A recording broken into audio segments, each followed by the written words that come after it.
قصة سيد فاقد الموسوي من اليتم إلى منبر الحسين.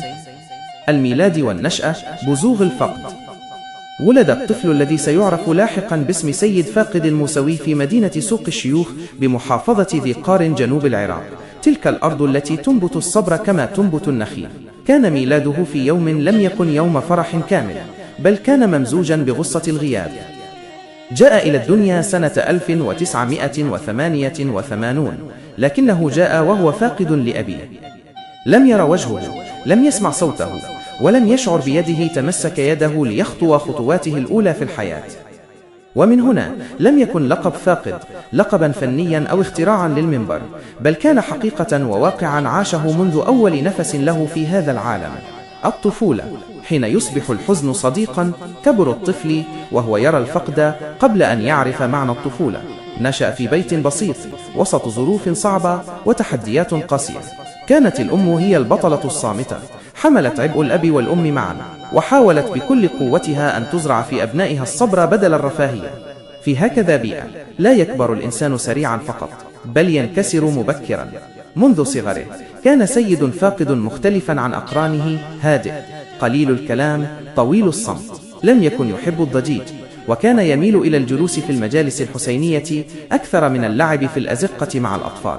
في عاشوراء لم يكن يبكي مثل بقية الأطفال فقط، كان ينصت للناعي، للكلمات، للصوت، للحزن، وكأنه كان يبحث عن شيء ضائع بداخله.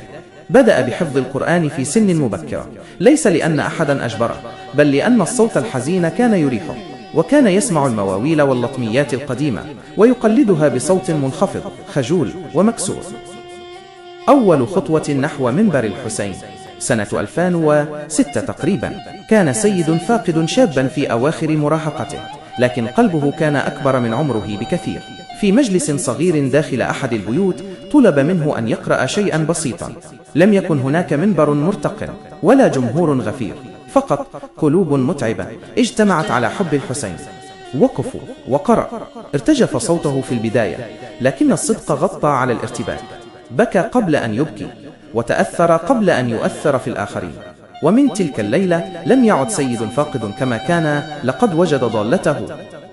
لماذا دخل منبر الحسين؟ لم يدخل سيد فاقد المنبر طلبا للشهرة ولا بحثا عن اسم أو مال. دخل لأن الحسين كان يشبهه في عمق الوجع. هو فقد أباه، والحسين فقد جده وأباه وأخاه وأهل بيته. هو ذاق اليتم مبكرا، والحسين ذاق الغدر والفقد.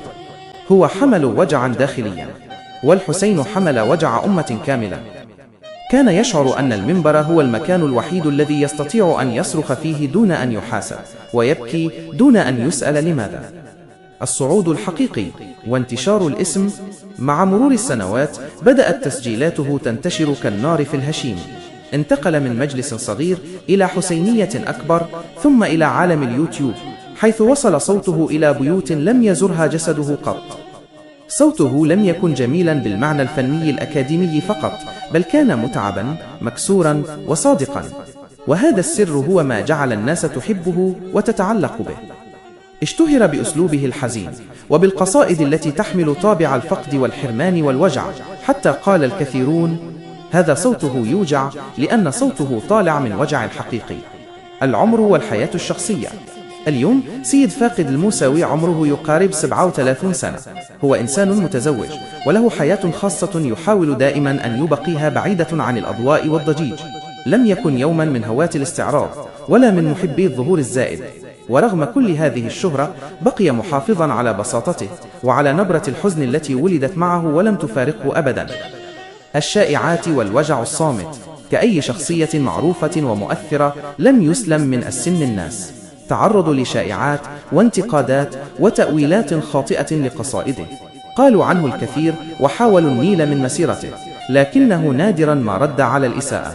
اختار أن يترك المنبر يجيب عنه، وأن يظل صوته هو الحجة والبرهان. الخاتمة. لماذا بقي اسمه؟ بقي اسم سيد فاقد الموسوي محفورا في الذاكرة، لأنه لم يكن مجرد ردود يؤدي دورا. كان إنسانا مجروحا وجد في الحسين، عن ملجأة وملاذة الآمن. كل قصيدة قرأها كانت جزءا من سيرته الذاتية، وكل دمعة نزلت كانت امتدادا لطفولة لم تكتمل.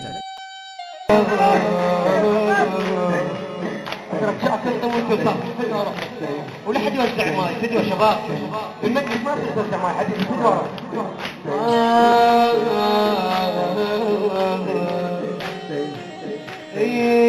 طلعت شم الرسام يا خدر يم الخدور، يا ملاك خوتك يا متيتان الدفور. خويا خويا خويا خويا ما يحزن القلب شرب يم الشمور. خويا ما يحزن القلب شرب يم الشمور. يلي كانوا ما حملت شنو اللي صار العصور.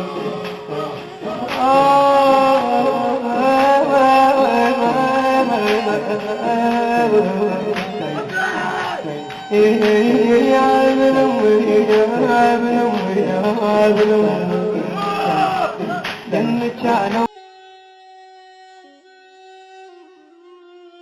من اليتم إلى المنبر، ومن الفقد إلى أن أصبح صوته عزاء لآلاف القلوب، وهكذا لم يكن فاقد اسما فقط، بل حكاية كاملة.